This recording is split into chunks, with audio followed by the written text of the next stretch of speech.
Once, in a faraway land, there lived a poor but kind-hearted boy called Aladdin. He lived with his pet monkey Abu in the roof of an old building which overlooked the bustling marketplace of Agrabah. Aladdin and Abu, like many others in the city, were sometimes so hungry they had to steal food to survive. Otherwise they would have starved, and they often had to run for their lives, for the Sultan's guards were always on the lookout for thieves. The Sultan lived in a magnificent royal palace with his beautiful daughter, Princess Jasmine.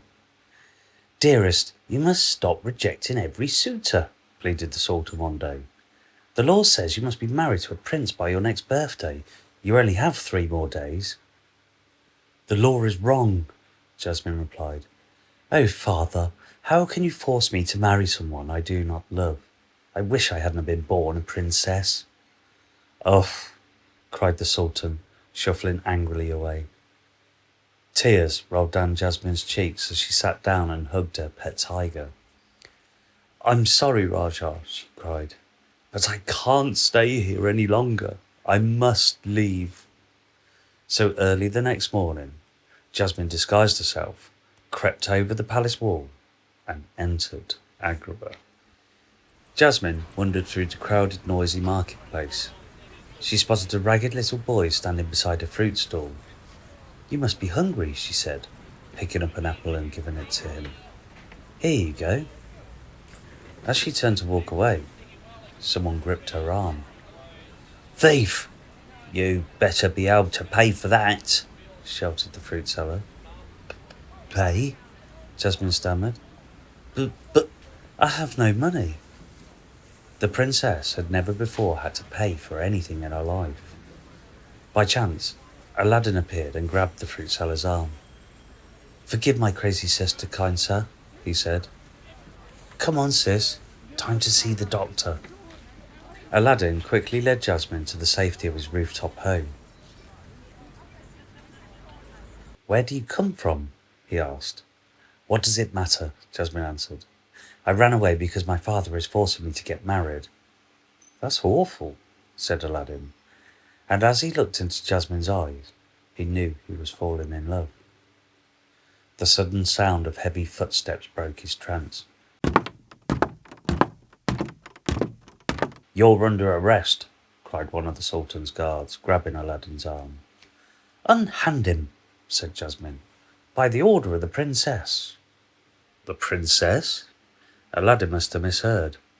"I would, princess," said the chief guard, "but my orders come from Jafar." And with that, they dragged Aladdin away to the palace dungeon. Now Jafar was the Sultan's most trusted advisor, but unknown to the Sultan, he and his wicked parrot Largo were plotting to take over the throne.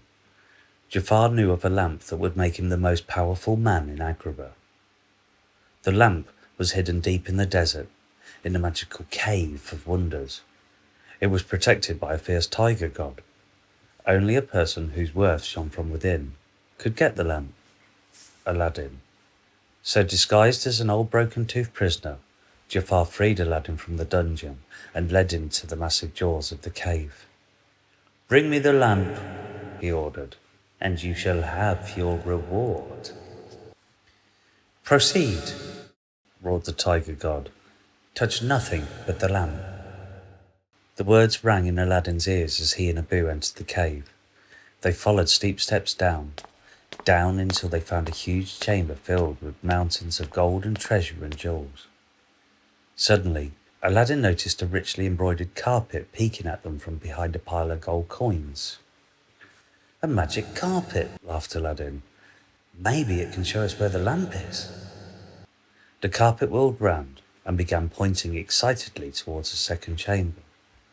There across a lake of brilliant blue, at the top of a tall tower, was the lamp.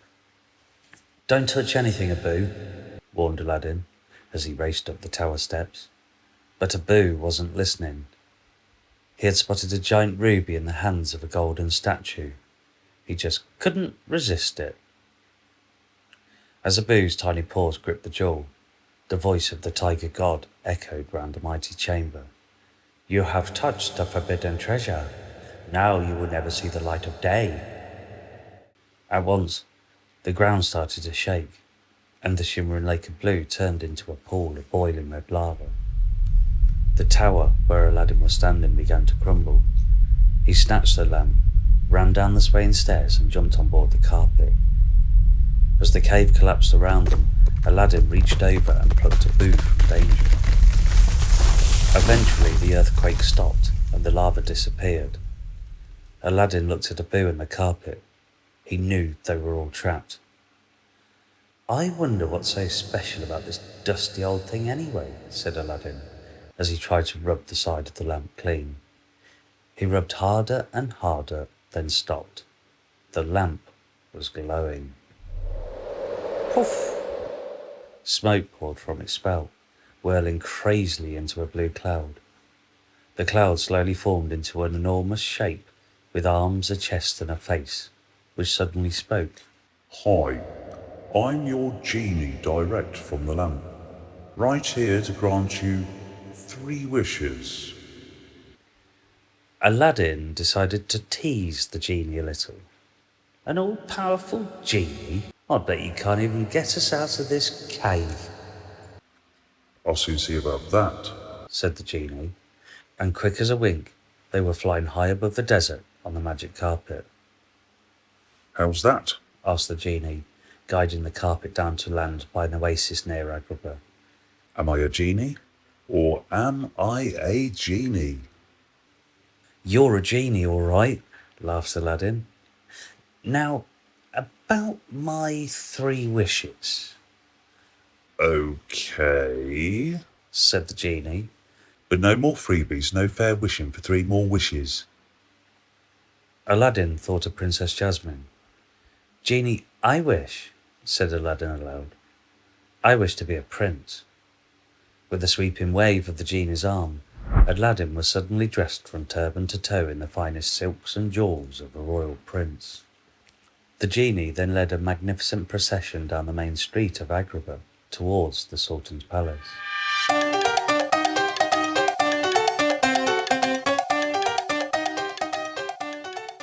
"Prince Ali Abua," announced a guard, as the palace gates were thrown open. Into the throne flew Aladdin on his magic carpet. "Your Majesty, I have come to seek the hand of Princess Jasmine," he said. That evening, Prince Ali took Jasmine on a moonlit ride on the magic carpet. He reminded Jasmine of the boy in the marketplace, but Jafar had said the boy had been beheaded. Whoever Prince Ali was, Jasmine had fallen in love with him. As they said goodnight, Jasmine knew this was the prince she wanted to marry, but Jafar had other plans. As the carpet landed, Aladdin was taken prisoner by the palace guards. Bound and gagged, he was carried to the edge of a cliff and thrown into the waters below. As Aladdin dropped like a stone to the bottom of the sea, the lamp fell from his turban. He struggled against the chains, but it was no good. He couldn't quite reach. Then, as if by magic, the lamp gently rolled towards Aladdin and touched his hand. The genie appeared. "I guess your second wish is that I get you out of this mess," he said. Barely conscious, Aladdin nodded. Back at the palace, Jasmine wanted to tell her father how happy she was, but before she could say a word, the Sultan spoke. "Jasmine," he droned, "you will marry Jafar." The snake's head on Jafar's staff glowed, working its hypnotic spell. "Never! I have chosen Prince Ali," cried Jasmine. "Father, what is wrong with you?" "I know," said a voice from the window. No one had noticed Aladdin enter the room. "Your Highness," he continued, "Jafar's been controlling you with this." Aladdin snatched the staff and smashed it on the floor. Jafar ran from the room, but not before he'd seen the lamp in Aladdin's turban. At dawn the next morning, Largo flew into Aladdin's room and stole the lamp. Hiding in his laboratory, Jafar eagerly took the lamp from the parrot. "I am your master now," bellowed Jafar, as he rubbed the lamp and watched the genie appear. "My first wish is to be the Sultan. My second wish is to be the most powerful sorcerer in the world." I don't like it, but you've got it, said the genie. At once, Jafar's wishes were granted. With an evil laugh, he turned to the princess. Look at your precious Prince Ali now. Or should we say Aladdin? He sneered. Suddenly, Aladdin was dressed again in his rags. Using more of his magical powers, Jafar transformed the Sultan into a tiny puppet hanging from the ceiling. Raja was turned into a kitten. Bring me more wine, slave, Jafar ordered Jasmine. Helpless under the sorcerer's power, the princess obeyed. Then lightning shot from Jafar's fingertips, and short swords fell from the ceiling towards Aladdin. I'm not finished yet, you cowardly snake, cried Aladdin, bravely dodging the swords. He picked one up and charged straight at the wicked sorcerer. A snake, am I? Replied Jafar, avoiding the blow. Perhaps you'd like to see how snake-like I can be. Instantly, Jafar turned himself into a massive cobra with huge, deadly fangs. Aladdin thought quickly. You're not powerful, he shouted. The genie's given you everything. He has more power than you'll ever have. You're right, hissed Jafar. Slave, I've chosen my final wish. Make me an all-powerful genie. Swirling smoke filled the room. The cobra vanished, and Jafar reappeared in the shape of a gigantic genie. Now I have absolute power, he cried. Gold shackles suddenly clamped round his wrists. His legs became a trail of vapour, and a lamp appeared beneath him. What's happening? Jafar demanded. You wanted to be a genie, said Aladdin. Well, you've got your wish, and everything that goes with it. Jafar and Largo were sucked into the lamp forever. Slowly everything in the palace returned to normal. I'm sorry I lied to you about being a prince, Aladdin said to Jasmine. I guess this is goodbye. But I love you, cried the princess. If only it wasn't for that stupid law. You still have your final wish, The genie reminded Aladdin. Just say the word and you'll be a prince again. But Aladdin knew just how much the genie longed to be free. I wish for your freedom, said Aladdin. In a flash, the genie's gold cuffs vanished. I'm going to miss you, El. The genie cried as he flew off to start a new life. You'll always be a prince to me. That's right, agreed the Sultan. You've certainly proved your worth. What we need is a new law.